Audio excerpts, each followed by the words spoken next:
잘 들리세요? 네. 예. 오늘은 세 번째 토막 강의 SL 연구를 하겠습니다. 성경에 보면 내생물이 자꾸 나옵니다. 내생물.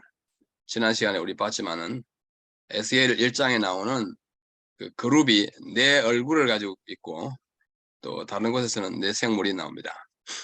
광야의 이스라엘의 그 진영을 보면 진영이라고 하는 것은 성소를 가운데 두고 동서남북에 세 지파씩 12지파가 세 지파 동쪽 그 다음에 서쪽 남쪽 북쪽에 세 지파씩 나눠 가지고 진영을 배치했어요.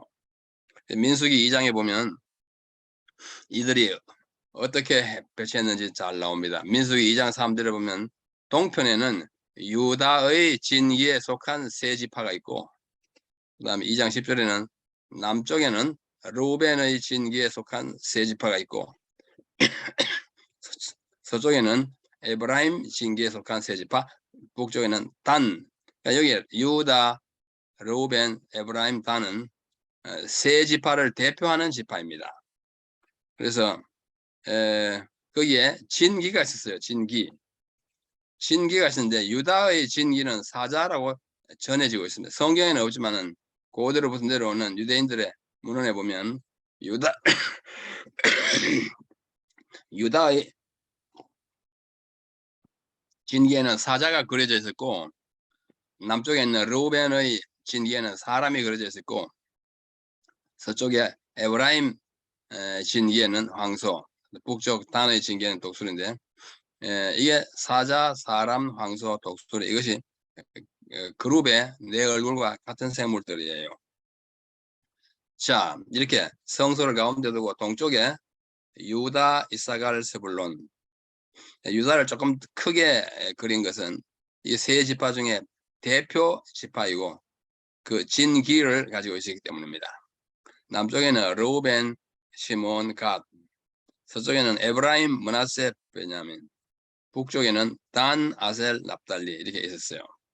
이 다 각각 세 지파씩 하나의 진기 아래 있었는데 그 진기에 아까 말한 네 생물이 그려져 있습니다. 요 12지파의 진영과 성소 사이의 공간에는 레위인들이 진을 쳤습니다. 동쪽 성소에 출입문이 있는 곳에는 모세와 아론과 아론의 아들들이 있었고 남쪽에는 레위의 맏아들인 고핫과 그 자손들이 있었고 서쪽에는 게르손과 둘째 아들 자손, 북쪽에는 머라리와 그 자손. 그러니까 레위에게는 세 아들이 있었습니다. 고핫, 게르손, 머라리. 그래서 이 동서남북에 진기가 있었는데 진기의 사자, 사람, 황소, 독수리예요. 이걸 이제 그림으로 이제 말이 아니고 그림으로 그려져 있기 때문에 그림을 넣으면 이렇습니다. 사자가 또 그려져 있고 남쪽에는 사람, 제가 뭐 사람의 대표는 아니지만 또 다른 사람 얼굴 넣기가 좀 민망해서 제 얼굴을 잠시 넣어놨습니다. 사람 얼굴을 있고 서쪽에는 황소, 북쪽에는 독수리. 이렇게 해서 아주 일사불란하게 그들이 진영을 옮기고 또 치고 옮기고 치고 했어요. 이 네 생물이 항상 그 상징을 가지고 있습니다. 어제 설명한 바와 같습니다. 그렇죠? 안에는 레위야 그 후손들이 있고. 자, 에스겔 본 이상이 바로 앞편에는 사람, 우편에는 사자, 좌편에는 황소, 그 다음에 독수리였는데 요한이 본 요한계시록의 4장 7절에 보면 또 네 생물이 나옵니다. 첫째 생물은 사자, 둘째 생물은 송아지, 셋째 생물은 사람, 넷째 생물은 독수리. 그대로 나와요. 근데 순서는 뭐 앞에 있는 것과 똑같지는 않지만 네 생물이면은 틀림이 없고 항상 일치합니다. 네 생물이 같이 나와요. 이게 요한계시록에 나오는 네 생물과 그 주변 상황을 그림으로 그린 것입니다. 가운데 빛이 번쩍번쩍 나는 것은 하나님의 보호자이고 하나님의 보호자 앞에 네 생물이 있었는데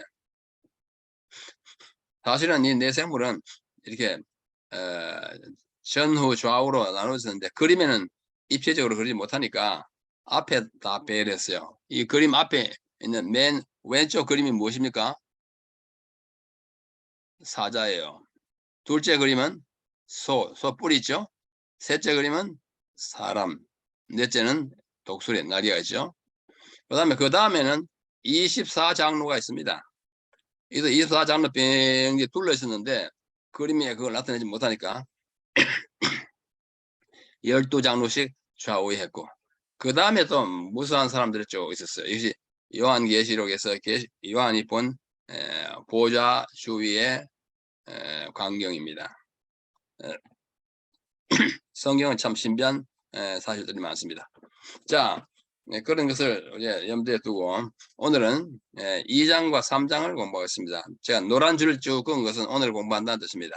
어제는 1장을 이미 공부했고 오늘은 2, 3장 공부를 하겠는데요. 2, 3장이 뭐냐면 반역한 백성을 향한 에스겔의 사명에 대한 이야기예요. 에스겔이 바빌론에 잡혀온 사람들을 향하여 전해야 할 엄청난 기별을 가지고 있는데 그 사명을 부여받는 이야기입니다. 자, 에스겔의 사명에 대한 예언이 1장으로부터 3장이고 그 1장은 어제 여호와 영광, 그룹의 영광을 받고 오늘은 반역하는 백성을 향한 사명인데 그걸 조금 나누면 2장 1절로 3장 15절까지는 선지자의 사명, 선지자의 동기 유발, 그 다음에 선지자의 준비, 부르심의 종결, 그 다음에 3장 16절로 21절은 에스겔을 파수꾼으로 임명합니다. 선지자지만 선지자의 사명은 파수꾼이에요. 파수꾼. 그 다음에 마지막 3장 마지막 부분은 선지자의 반응. 이 막중한 사명을 부여받은 파수꾼으로의 사명을 부여받은 에스겔이 어떻게 반응했는지를 볼 수 있습니다. 자, 2장 1절로 3장 15절은 선지자의 사명입니다. 여러분 성경을 가지셨으면 펴서 저와 함께 가보십시다. 2장 1절 그가 내게 이르시되 인자야, 처음으로 이제 인자야라는 말이 나옵니다.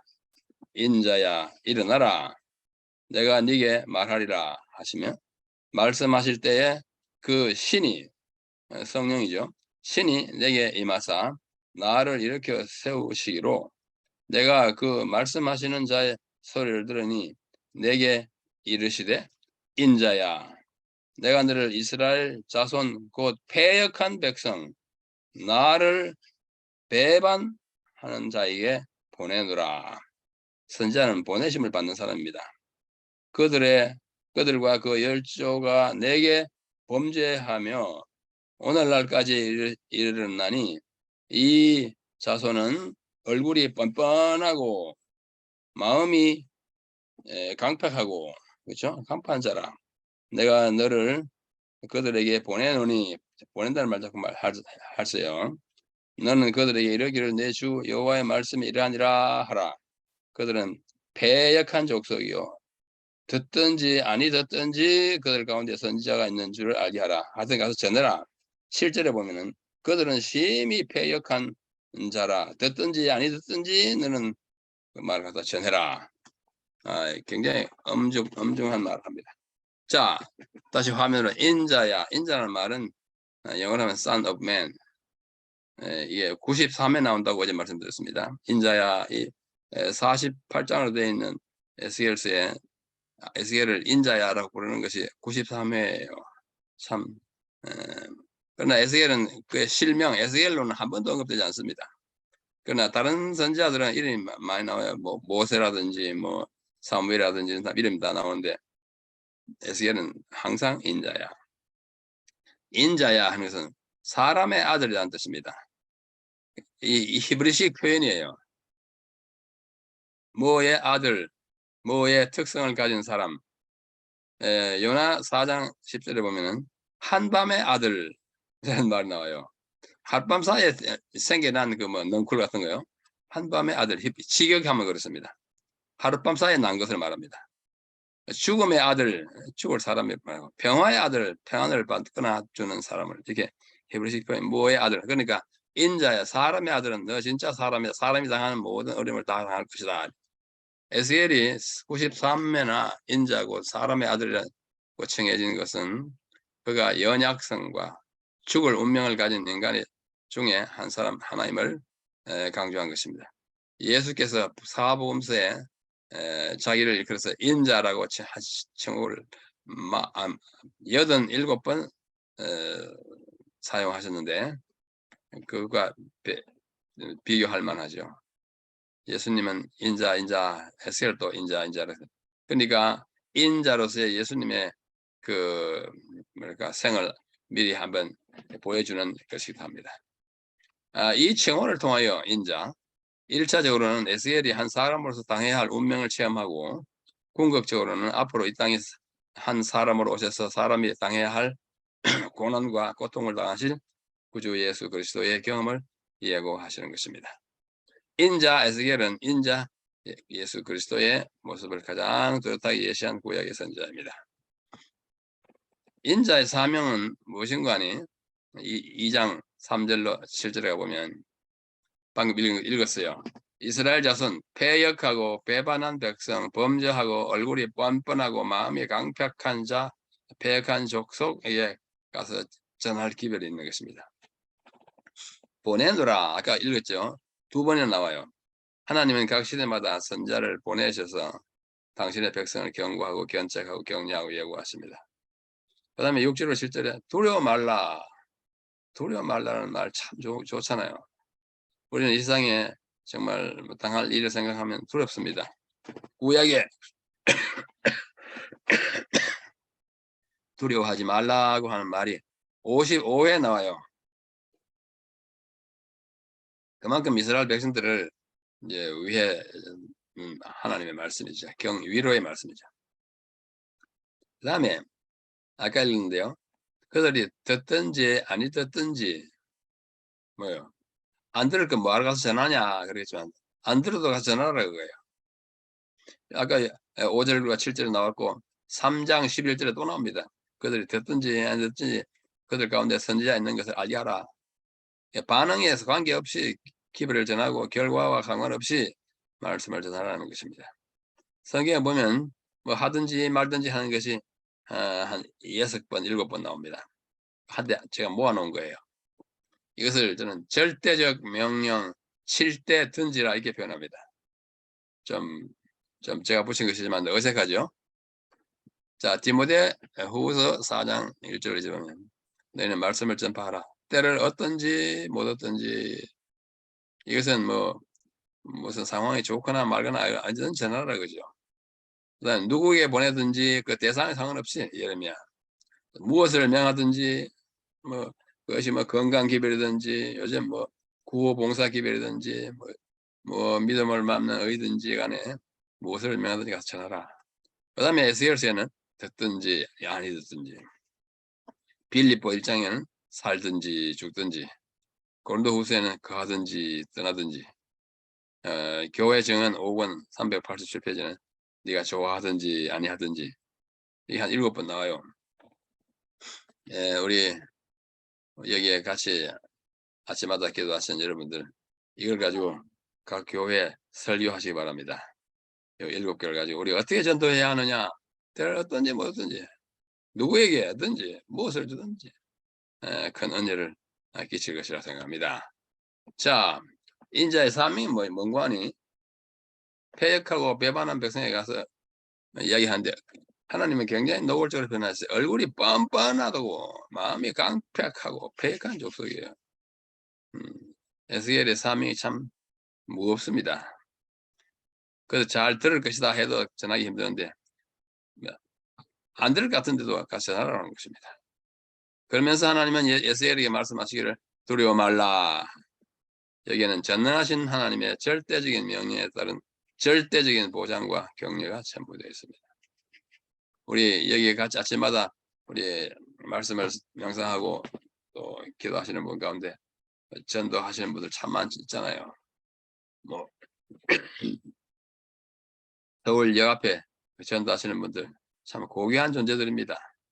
듣든지 아니 듣든지 하는 것입니다.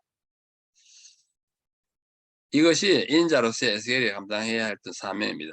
멸망한 민족을 위해 선지자의 무거운 사명이 여기에 있습니다. 그러나서 맨 처음으로 하시는 것이 인자의 동기 유발이라고 하는데, 근데 우리가 뭘 명령하는 것을 그대로 들으면 되긴 되지만 또 인간인지라 이 참 일을 시작하기 거북스럽잖아요. 그래서 2장 8절에 보면은 너가 가서 이것 좀 먹어봐라 합니다. 네 입을 벌리고 내가 주는 것을 먹어라. 말씀이에요. 말씀을 한번 네가 먹어보고 맛이 좋거든 가서 전하라. 이렇게 하는 거죠. 그래서 보니 한 손이 나를 향하여 펴지고 지금 2장 9절입니다. 두루마리 책이 있더라. 그것을 내 앞에 펴시니 그 안팎에 글이 있는데 뭐예요? 애가와 애곡과 재앙의 말씀이 손에 떠 나옵니다. 그걸 딱 보니까 두루마리가 있는데 애가 애곡 재앙이 말이 그러고 있어요. 이 애가는 뭐냐? 장례식의 노래잖아. 애가 만가라고도 해요. 제가 거기 빨간 글자로 키나 미트라고 그러는데 히브리인들은 애가 같이 슬픔의 노래를 할 때는 딴딴딴딴딴 위에 세 묶음과 밑에 두 묶음, 이것이 애가의 운이에요. 우리는 뭐 시조 같은 거 있지 않습니까? 가노라 삼각사나 다시 보자 한강수야 뭐 이렇게 하는 것이 뭐 삼사 이렇게 시조잖아요. 근데 우리는 히브리인들은 슬픔의 노래를 할 때는 3대2로 합니다. 따라라 따라란 따라라 따라란 따라, 이게 그렇게 돼 있어요. 우리말 번역에는 그게 나타나지 않지만, 그다음 애곡은 유가족 또는 포국군이 부르는 노래. 이게 비가예요. 재앙이 상실과 고뇌로 인하여 절규하는 그 탄식이야. 이것이 잔뜩 들어 있어요. 이걸 이제 먹으라 합니다. 자, 손이 나오는데 손에 뭐가 있어요? 두루마리. 읽어보니까 뭐가 있어요? 세 가지가 있었어요. 애가 애곡, 많은 재앙. 이걸 보고 네가 좀 해야 안 되겠냐, 그렇게 말씀하십니다. 그래서 말씀하시기를 내 배에 넣으며 내 창자에 채우라. 이 히브리인들은 똑같은 의미의 두 말을 연거푸하는 아주 습관이 있어요. 네 배에 넣는 거나 네 창자에 채우는 거나 똑같아요. 그게 그 말인데 단어만 바꿔가지고 말하는 게 그게 히브리식 그 표현입니다.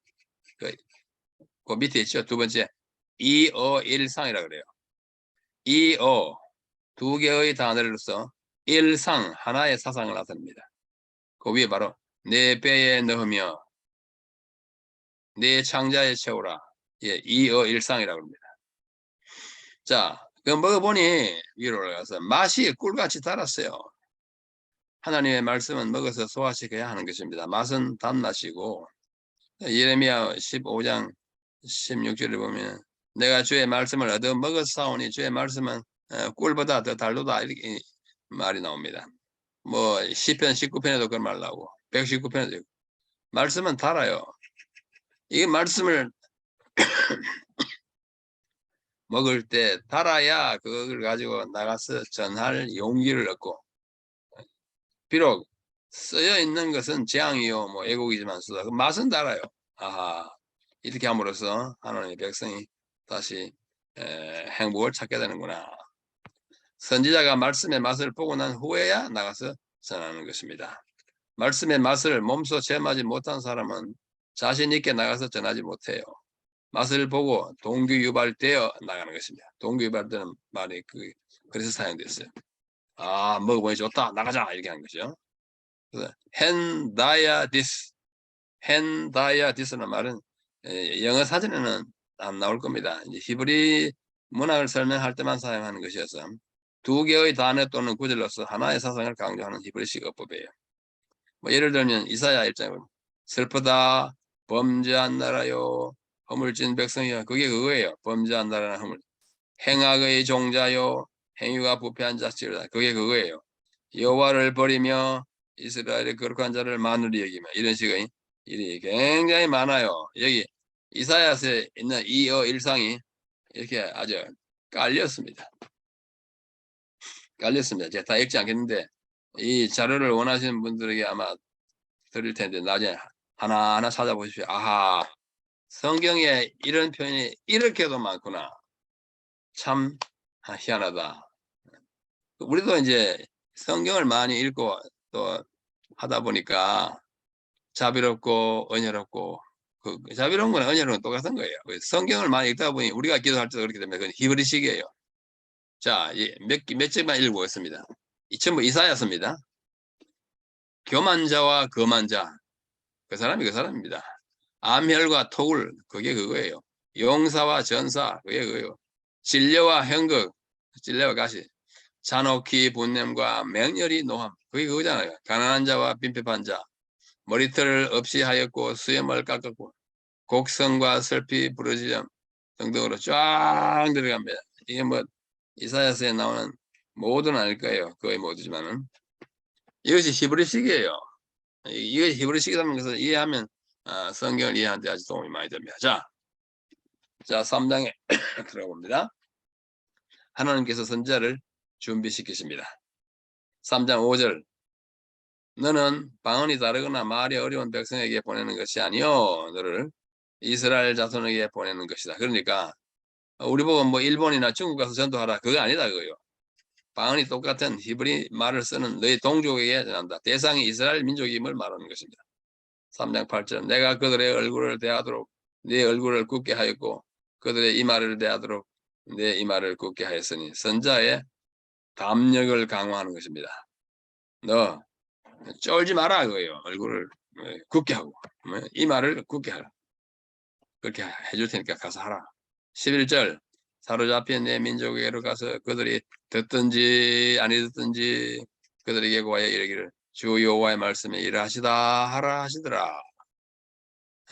반응에 개의치 말고 용감하게 전해야 한다겠습니다. 아까 칠 때 든지 말씀했잖아요. 듣든지 아니 듣든지 때를 얻든지 못 얻든지 누구에게 보내든지 이 든지가 참 전도에 있어서 중요하다고 생각합니다. 자 12절에 15절까지는 에스겔을 소명의 종결입니다. 종결을 하는 것은 이제 소명을 이제 주는 일을 끝내요. 이 12절에 하나님의 신이 에스겔을 들어 올리고 뒤에서 크게 울리는 소리가 납니다. 여호와의 처소에서 나는 영광을 찬송할지어다 하는 소리가 났어요. 참 에스겔만큼 장엄한 계시를 본 선지자가 없습니다. 에스겔이 본 계시가 가장 장엄하고 하나님의 영광과 하나님의 이동을 또 그 주변에서 옹이하는 생물들의 그 희한한 모습을 에스겔만큼 본 사람이 없어요. 그런데 이제 하나님 움직이시는데요. 생물의 날개가 서로 부딪히는 소리, 바퀴 소리가 막 납니다. 바퀴 뭐예요? 그룹과 그룹 사이에 있는 바퀴 이동하는 뭐 우렁탕탕 그런 소리가 났을 거예요. 그 생물의 날개가 서로 부딪히고 하나님의 신이 성령께서 에스겔을 들어 올렸어. 아마 머리를 잡고 이렇게 올렸을 겁니다. 들어 올려 내리고 가십니다. 여호와의 권능이 힘있게 나를 감동하시더라. 여기에 권능이라는 말은 히브리 말에는 손이에요. 여호와의 손이 나를 힘있게 감동하시더라. 성경에는 매우 자주 하나님의 권능을 손으로 표현했습니다. 야드라는 히브리 말로요. 뭐 권능말 그냥 이해되지만 그 원문 이게 손이 뭐예요? 하나님의 손이 움직이면 모든 것이 다 가능해지는 것입니다. 그래서 그가 간 곳이 에스겔이 텔아비브에 이르러 포로된 자들에게 가는데 그들 가운데서 민망하고 답답하게 7일을 지내는지라. 텔아비브에 갔어요. 우리 성경 용어는 델아비브인데요. 어제 지도와 함께 말씀드렸죠. 유브라데 강과 티그리스 강이 있고, 유브라데 강의 북쪽에서 남쪽으로 있는 작은 강이 있었어요. 사람이 만든 강인데 그 강이 그발강이에요. 유대인들이 포로로 잡혀가서 거기서 함께 집단 거주했습니다. 유대인들의 집단 거주지였어요. 그 다음 민다피 안타깝고 답답하게 7일 후에 제4월 제12일 5일에 갔으니까 12일이 됐습니다. 자 16절에 7일 후에 여호와의 말씀이 임하여. 7일은 이스라엘 백성에게 흔히 작정된 시간입니다. 망자를 위한 애도를 할 때도 7일. 에스겔은 아마도 자신의 옛 생애가 죽는 것을 생각하면서 이 기간을 보냈을지도 모릅니다. 7일 동안 7일이 완전한 숫자잖아요. 그러고 나서 17일에 보면 에스겔이 파수꾼으로 임명됩니다. 너 선지자인데 너 하는 역할이 뭐냐? 파수꾼이에요. 그 다음에 18절로 19절에 보면 악인에 대한 책임을 말합니다. 책임 뭐예요? 그들을 깨우치라. 그들을 깨닫지 못하고 있으니까 깨우치라. 기별을 전하지 않은 상태에서 악인이 죽으면 그 책임은 선지자 파수꾼에게 돌아간다고 말씀합니다. 참 엄숙하죠? 우리 주변에 있는 아직 복음을 받아들이지 못한 재림 기별을 발견하지 못한 사람들이 있을 때 우리가 그냥 방치하면 우리에게 책임이 있을 것이다. 그렇게 말씀하는 바와 같습니다. 20절로 21절에 보면 의인에 대한 선지자의 책임도 거기에 말씀하고 있습니다.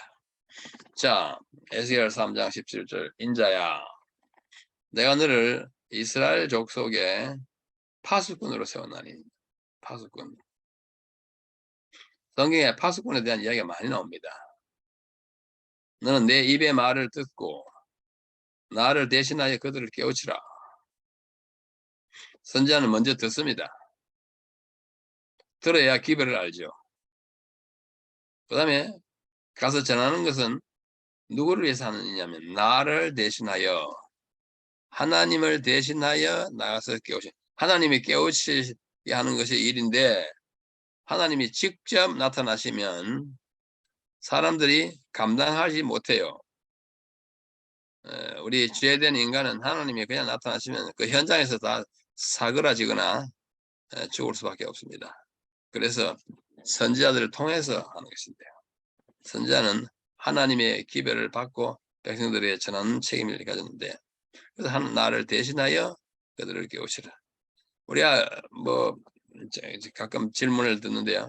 하나님이 더 좀 적극적으로 나타나셔가지고 뭐 온 우리 서울 시민 또는 대한민국 백성 뭐 온 사람들이 하나님이 직접 나타나시고 막 야 너희들 뭐 하느냐 빨리 재림교회에 가서 침례받고 준비하라 이렇게 천사가 나타나가지고 막 말씀하면 들을 사람이 많을 겁니다.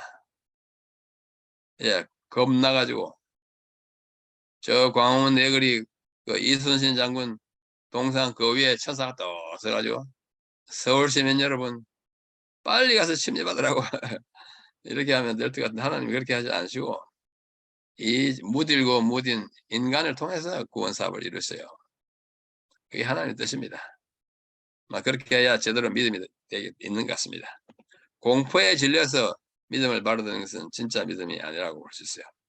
자, 에스겔 3장 17절은 무엇인가 하니 파수꾼으로 우리를 세웠다고 하는 것입니다. 여러분과 저도 다 이 시대의 파수꾼입니다. 파수꾼은 뭐냐? 첫째, 청직입니다. 둘째, 야경꾼이에요. 그 다음에 불침번이에요. 여러분 군대 갔다 오신 우리 여러 장로님들, 목사님들 불침번 많이 썼잖아요. 그렇죠? 불침번. 불침번. 잠을 자지 아니하는 방번. 불침번. 세상에 불침번이 참 많습니다. 자, 합회장은 뭘까요? 합회장. 제가 생각하기에 불침번입니다. 불침번은 하룻밤 내내 근무하지 않습니다. 아마 저녁에 8시부터 10시, 10시부터 12시, 12시부터 2시, 2시부터 4시 이렇게 해가지고 분담해야 돼요. 연합회장도 한국을 지키는 불침번입니다. 나는 불침번이 마음에 든다 해가지고 뭐 밤새도록 불침번 하면 그 군대는 적군의 침입을 받아서 망할 염려가 참 많습니다. 그래서 임기제를 하는 것이 참 바람직한 것입니다. 그것도 단임제하고 나오면 가장 편해요. 정직이 뭐예요?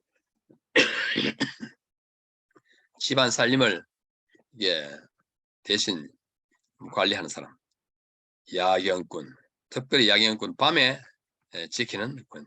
파수꾼이, 이 시대에 파수꾼이 우리는 이러한 직분을 감당해야 합니다. 자, 시편 130편 6절. 참 좋은 말씀이에요. 파수꾼이 아침을 기다림보다 내 영혼이 주를 더 기다리나니 참으로 파수꾼의 아침을 기다림보다 더하도다. 파수꾼이 왜 아침을 기다립니까? 아침이 와야 자기 근무가 해제되니까. 예? 밤새도록 파수꾼을 본다든지 몇 시간 동안 본다가 계속 있으면 뭐 너무너무 지루하고 졸리고 어렵잖아요. 파수꾼이 아침을 기다림보다 내 영혼이 주를 더 기다리나이다. 우리도 이런 믿음을, 기다림의 믿음, 또 파수꾼의 역할을 잘 함으로 아침을 기다리는 그런 믿음으로 살아가야 될 것입니다. 오늘 하루도 그런 파수꾼의 삶을 잘 사시기를 간절히 바랍니다.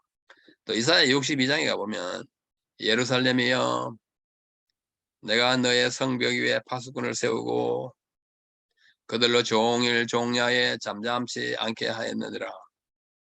너희 여호와로 기억하시게 하는 자들아 너희는 쉬지 말며 또 여호와께서 예루살렘을 세워 세상에서 찬송을 받게 하시기까지 그로 쉬지 못하게 하라.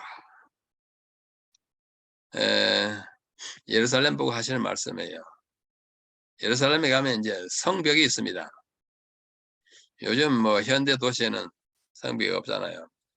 옛날에는 성벽이 있었어요. 우리 한국의 조선시대도 뭐 동대문 남대문 뭐 이렇게 성벽이 좀 있었듯이 그 성벽 위에 파수꾼을 세요. 왜 세웁니까? 적군이 혹시 쳐들어올까 감시하는 거예요. 그들을 종일 종야에 잠잠치 않게